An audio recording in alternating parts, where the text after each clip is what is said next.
Hey everyone, today we're going to be chatting about the 8 biggest red flags that you can spot in your clients as a freelancer, why they're important, and what you can do about it. So the thing about red flags is it's always context dependent. So I'm not saying that all of this all the time means that you should never work with someone. However, it's something that you have to pay attention to, and here's what I mean. The first red flag is when someone is really pushy on prices, because here's the deal. A price is fuel. It's fuel to drive the vehicle from their problem to you being a solution. And if someone is super pushy on price, what they're really saying is that they either don't understand their outcome or they don't value their outcome enough to pay for a professional to do it. Now, that is not quite the same as someone asking you to explain your prices or stating that maybe you are top of market or something like that. Those conversations are okay. And what you can do is try to flip the conversation and start talking about the outcome. Ask them what they want, ask them what they need, and then maybe you'll realize that you overscoped or underscoped, and that's why they're so pushy on prices. But if they're still pushy after, ditch them. Number 2 is when they're too focused on little details. Because the thing about hiring a freelancer is you are being hired to do things so they don't have to think about details. So if someone is constantly coming at you with details, it can really throw you for a loop and kind of push you in the weeds where you can't think bigger picture. You can't deliver something high value because they're worried about the tiny little minute things that just don't matter. So if that's happening, try to bring them up a level and say, can you explain, how this fits into a bigger goal and how this fits into the larger outcomes that you're looking for? I want to make sure that I'm doing this right for you. You can always frame it in terms of their outcomes, but that's something you want to do. And the third is if they can't or won't share project outcomes. Because as you know, as a freelancer, you need to know what you're working toward. Yes, you're going to be doing a thing. You're going to write some code, write a blog post, edit, consult, coach, whatever it is. But that's in service of something. What is that project that you're taking part in or potentially doing the whole thing for? And what are the outcomes that your client needs? You need to know those things. And if a client's not providing them, you have to ask.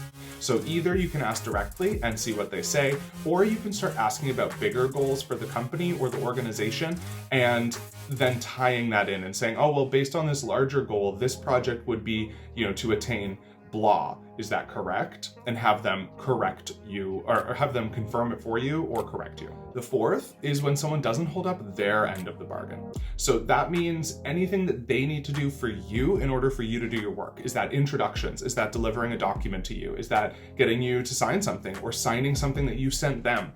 If they're not doing that, that's a massive red flag because you can't start work without those things, especially not a contract, because then you have no legal right to ask for payment. But little things like, well, if you need to interview someone for your work and they're not making the introduction, you can't do your work. So when that happens, sometimes it's just requires a reminder. The fifth one is if they won't share company goals. So not project level, but higher level. They won't tell you what the bigger goals are. This is a red flag because you need to know those bigger goals. You are going to be doing a very specific thing, but it's in service of something larger. So let's say, for example, you're a writer. Yes, you're going to write a blog post or a white paper or an ebook, and that's going to be its own content. It has a topic, it has a purpose. But if you don't know the bigger goals, you might inadvertently talk about a competitor and damage their reputation. Same goes if you're a designer and you're designing a UX designer, you're designing pages. Well, okay. If you don't know the bigger goal of the company, how the heck are you supposed to design a page to support the bigger goals? The other thing here is it's not just about the project, it's also how you justify your rates as a freelancer. If you aren't able to connect your work to something bigger, you're gonna have a big problem saying, okay, it's time to pay me now. The sixth is if they're unresponsive. So this is a big red flag for a semi-obvious reason. If your client isn't communicating with you, you can't do work to some extent. Yes, you can do some deliverables, but if you keep sending things and never get anything in return, it does start to become really uncomfortable. And it could lead to a situation where someone says, I didn't receive this, I'm not paying for this, we didn't talk about it, etc., etc. So that's something you want to fix as soon as you can if someone's being really unresponsive. The seventh is if your client is blaming you for things, because here's the deal. You are responsible for delivering your work. It has to be the highest quality that you can possibly muster, or at the very least, the quality you promised your client. But if they're blaming you for other things, or taking your words or actions out of context to create a way that you're at fault for something, that's a huge problem, both personal, because you don't deserve to be treated that way, but also professional, because that could later be used against you by that client to justify not paying you, or use it as a bad reference, which could harm your ability to get business in the future. So if that's happening to you, make sure that you're documenting everything so that you're able to politely defend yourself. And the final one, the big nope, is if your client mocks you, demeans you, or insults you. This is not okay. You are a partner with your client. You are not a punching bag. It doesn't matter if you even deliver low quality work. This is not okay. They do not get to insult you personally. They do not get to make this personal. If that is happening to you, get out as soon as you can. In the meantime, stand up for yourself. And you can very politely say, I am happy to either fix the problem. So let's say there was a legitimate problem. You still don't deserve to be called personal insults, but you do need to fix the problem. So you can say, okay, I will fix this problem.